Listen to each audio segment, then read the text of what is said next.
How's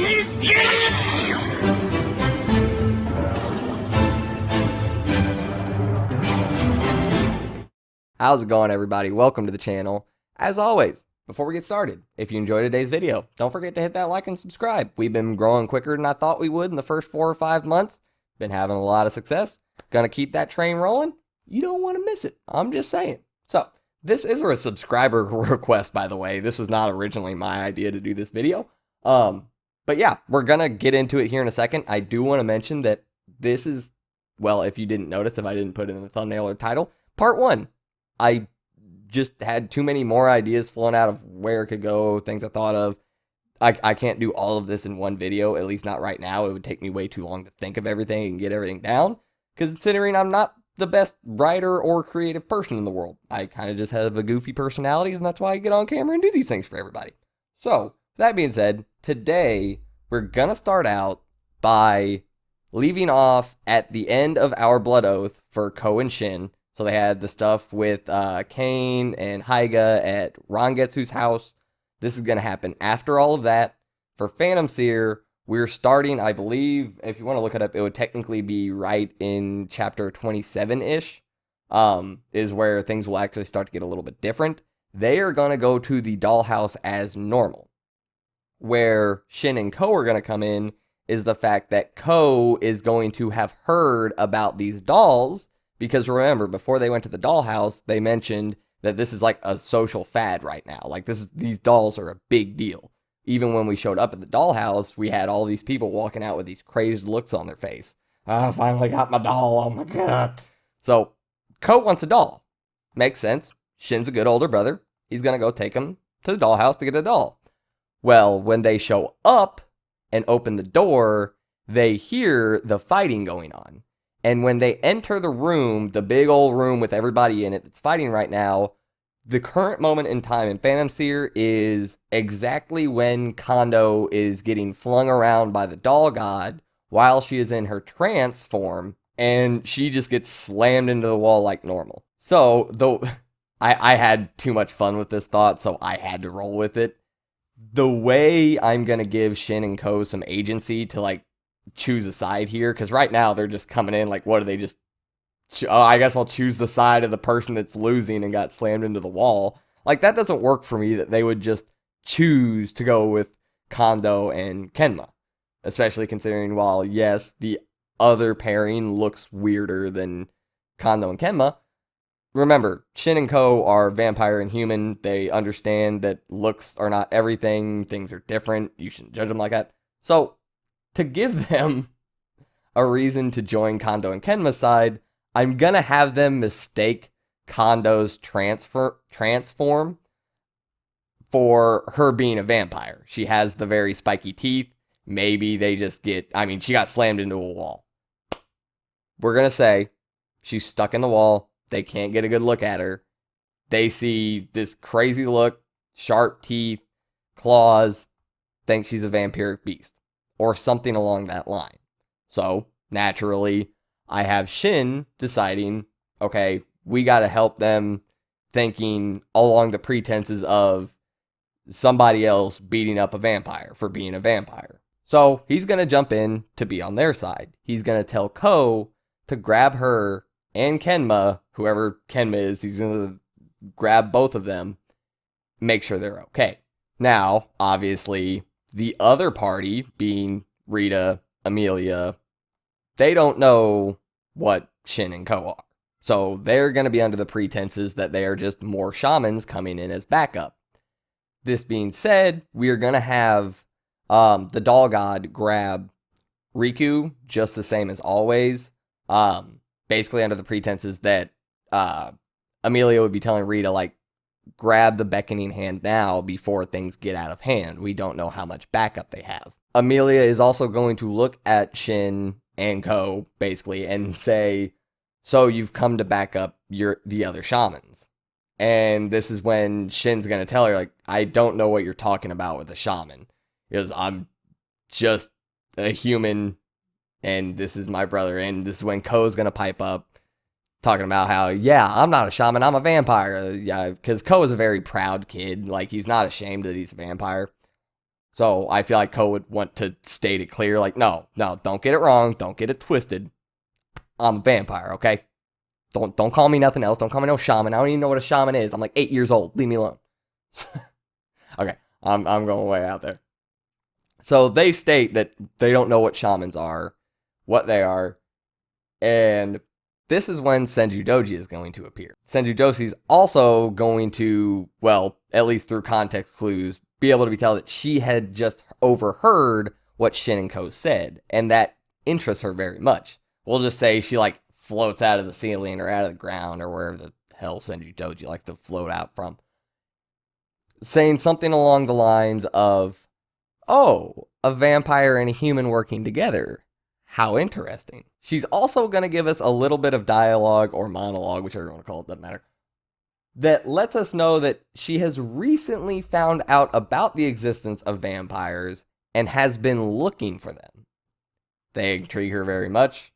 Just to let you know, Senju Doji's going to be looking to basically do to vampires what she's doing to people making conceiving hands and stuff. She's going to want to make them more powerful, get them to her side, use them for her evil doings, evil stuff. And now all the stuff with Iori and Yayoi calling him and all the stuff, that stuff's still going to go down.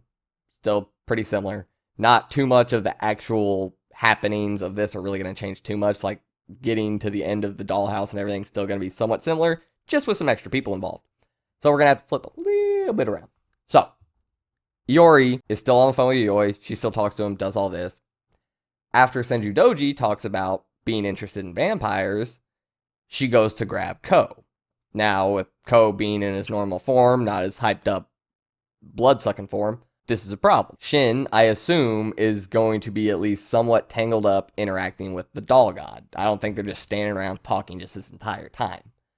So Shin notices at the last second, you get the whole anime bubble of, "I'm not going to make it in time." And this is when Iori shows up out of nowhere, right in front of Ko, blocking Senju Doji's hand at the last second and swiping away at it with a shadow sword. Not gonna you know what? Do it however you want it. Senju Doji is off guard. If you'd rather have Iori at the last second, slice her hand off from the side, go ahead and do it that way. It's Senju Doji. She can just, regrow a hand. It's fine. She can do whatever. She was cut in half in the original Phantom Seer chapter 30, and she just disappeared "You wait, I'll be back." So yeah, you can cut her hand off, no problem, it's fine. So if you think that's cooler, do that. That's alright. Either way, Iori steps in the last second to save Ko from being captured by Senju Doji. So now, basically, to move things forward to get to the point where we have our fights to end this and we get Riku back and everything, I'm gonna have Iori tell Shin and Ko that Yayoi filled him in. He's just going to tell him, "Don't worry, Yayoi filled me in." They're going to look at him kind of confused, and he's just going to tell him, "I will tell you later, just trust me." So real quick, this is editing Pirate Hunter, by the way.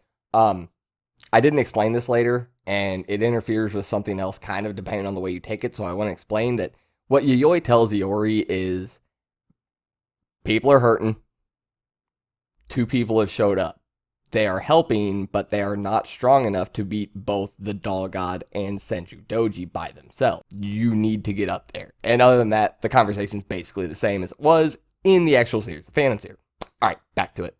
And then he's going to ask them if they can handle Senju Doji for a little bit while he gets Riku back. They're going to say, yeah, that's fine. Ko is going to take some of Shin's blood because they're going to be able to tell that Senju Doji is strong enough to where it's going to take both of them at full power. But maybe not full power, just to hold her off for a second. But Ko's going to need some blood. So while this is going to happen, Iori is going to open up the gates for Onyoki, but we're not going to do exactly what we did in the main series. Instead, he's going to crack the gates open, and one singular arm is going to jettison out, grab Riku, and try to pull her away. We can still have Rita doing the whole an arm, instead of being their arms, it's going to be an arm, singular. So when this happens, Iori grabs Riku, yanks her out right as she gets out of the Doll God's stomach. The Doll God grabs the shadow arm of Onyoki. It's a shadow. How do you grab shadows? It's like a physical shadow thing. It's anime and manga. It grabs it at the last second with both hands around its arm, right around the wrist, before Riku is able to get away. And I just imagine this like terrifying, just loud, high pitched, just shriek coming out of it. Like it bends down and it's got the super long neck, so its face would probably get pretty close to Iori and just screams. So Iori has a struggle with the doll god trying to pull Riku away. This is going to be that big back and forth struggle. To end this struggle, Iori is going to fling the gates open with this huge gust of wind flying out of them. As Onyoki's shadow slowly starts to emerge, and then just as it starts to get out of the gate, it quickly wraps around Iori. Everybody stops for a second. We'll get back to Senju Doji and them in a little bit. But stops for a second. What the hell's going on? All the shadows disperse. Iori, still with the one arm, grabbing Riku and struggling, the other arm having Onyoki's sword. He's now cloaking himself with Onyoki like he did in the original series.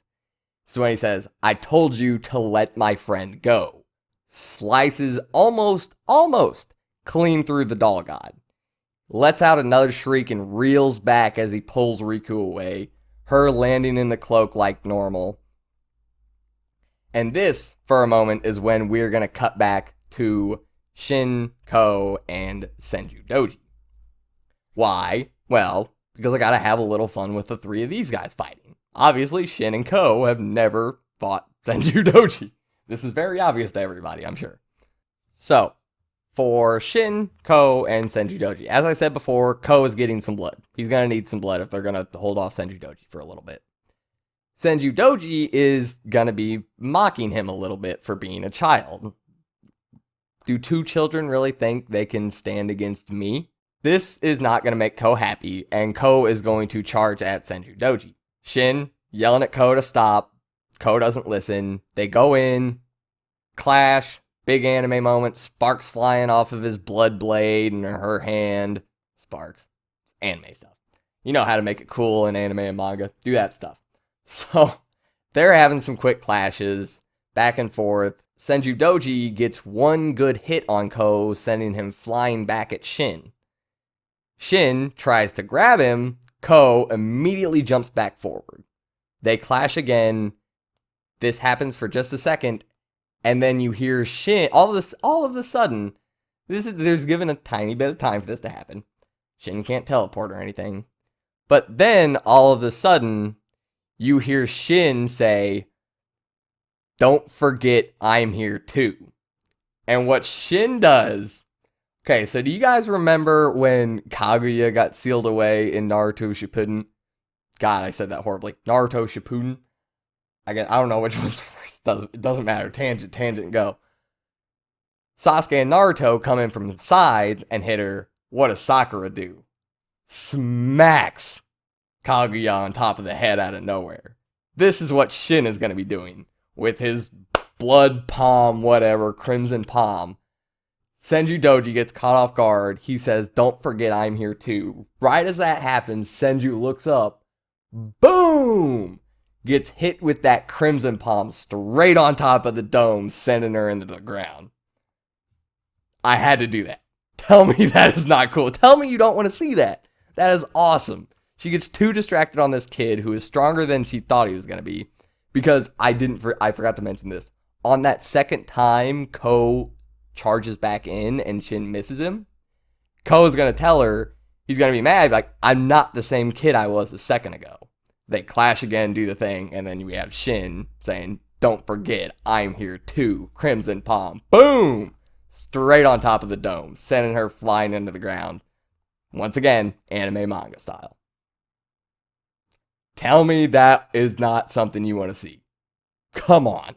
Obviously, this does not kill Senju Doji. Senju Doji's pretty strong. So, that was their big epic moment. Back to Riku getting saved. We basically go with the normal route at this point.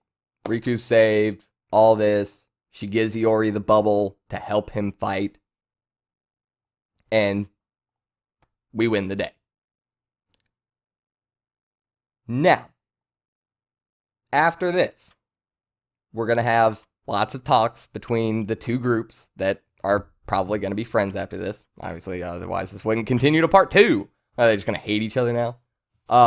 And I feel like the biggest bit of dialogue that I would put in here that I would want to talk about right now is Shin relating their experience with vampires to Iori's experience with Onyoki. Obviously, he doesn't know all about his past, but during all this, I would like to have there be some very common, like, body language signs and everything that Iori isn't comfortable with letting Onyoki out. Like, Shin sees him, like, grip his hand and steal his resolve before doing these things. And I would assume Shin would ask him, like, if you have that much power in there, why were you so timid and afraid to use it? Your friends were in danger. You should have let that out from the very beginning. And that's when Iori would probably tell him, and I assume this would be Iori's moment to tell everybody, like, his past, like what happened with Onyoki and everything beforehand and how it killed somebody close to him. And I would love to have Shin and Ko then tell Iori their backstory about how a vampire killed their parents and all of this stuff, and how even though that's the case, they don't judge every vampire because of what that one did. They don't judge every one of them because of what that one took away from them. They treat each one of them as their own individual being because they are. And I would like to draw that parallel between them looking at other vampires differently than the one that hurt them, to Iori looking at phantoms a little bit differently, and not just judging all phantoms as bad, evil, need to be exorcised, all this. Because that was something we were hinting at the end of Phantom Seer anyway. And I thought that would be a great way to tie the two series together, because there is actually a really, really big amount of overlap there. Now, to get a little fun moment. However you want to do this, I haven't thought of it yet. Maybe in part 2 I'll put this in there and go back and like, so this is how we got here. But I'm going to have Shin and Ko go back to Tsukuyomi Mansion with all of our shaman friends. When they get there, Yayoi is going to have a little surprise for them. She's going to have her little talks, everything, Riku, Iori, Then, when she sees Shin and Ko, she's going to drop the bomb and say, I never thought I would see Rangetsu's nephews, because I believe they were uncle and nephew, right? Never thought I would see his nephews visiting Tsukuyomi Mansion. That's right, Yayoi and Rangetsu, they know each other. Yayoi never explained that vampires exist to everybody else because Rangetsu is her friend, they're allies. They met while Yayoi was abroad, because remember in Yayori's backstory, they were abroad, so they met on a mission there. It just happened, like courses intersect, they became friends and allies. Rangetsu would obviously ask Yayoi to keep the whole thing of vampires a secret, because it's a secret. And Yayoi would return back with, I can do that? Make sure you keep shamans a secret too. So, yes, I loved that idea. I'm sorry if you don't like it, but Yayoi and Rangetsu know each other. So these series were previously connected and nobody knew about it at all. But, yeah, this might be where I call it this time. I will say that, actually no, I will go ahead and add this in real quick. I'm gonna have these teams start to work together, become more intimate. Senju Doji and the vampires are gonna start working together, so our villains are gonna kind of coalesce, and our protagonists are kind of coalesce. What is going to happen with everybody at Tsukuyomi Mansion is Yayoi is going to tell them they need to get stronger. That's right, training arc. No tournament arcs, training arcs are where it is at. And I just lost all my subscribers. Shit. No, okay. But seriously, everybody needs to train up. We're not going to spend much time on a training arc or anything, but I will say, what she's going to do for Iori with the whole, he's going to need to learn to understand. Him and Onyoki are going to have to come to some sort of understanding. I don't know how to phrase it properly, But just let me explain what's going to happen. I don't know how to take it from here. I might retcon this in part 2. You never know. But Yori and the gang and Yayoi are all going to be taken by Yayoi to the room that Riku trained in. And Yori's going to be asking her outside the door before they're like, why are you taking me here? What is this going to do for me? Yayoi's going to slam open the doors. It's not going to be the same room. It's going to be complete darkness. Yori, his shadow powers. Yori's going to have to go live in the shadows and train and figure out how to deal with his inner demons before he is let out of this room. Kind of what happened with Kane. Kind of what happened with Kane at Rangetsu's house. Rangetsu put him down in that little pit, and this is going to terrify Shin and Ko because it's going to remind them of that. Remember, that happened before they went to the dollhouse. OBO has completely ended. Our Blood Oath. That has completely ended. This is after that. And Yayoi's not even going to look back. She can tell the looks on their face. This is Yayoi. She's this like all-knowing-ish type of character. And the last line I'm going to leave us with is, what? Did you think your uncle was the only one with an interesting house? I just love that little bit of line and dialogue for her to give to them. So, that is the end of part 1. I hope you guys enjoyed. If you have any comments about what happened or have any ideas for what is going to happen going on from now, please let me know down in the comments. I would love to talk to everybody about this, get everybody's ideas. I don't know when part 2 is going to be out. I would like to say that I'll do a part a week, but I feel like this is going to take way too much thinking for me because I'm not a super creative person. I don't really write much or any of these kind of things. So this is kind of out of my comfort zone a little bit. But with that being said, hopefully I will be able to keep everybody updated. Follow me on Twitter if you want to keep updates. I'm over there at Pirate Hunter A. Link should be in the description. Yeah, I hope you guys enjoyed. This is so strange for me. I'm out. I'll see you next time.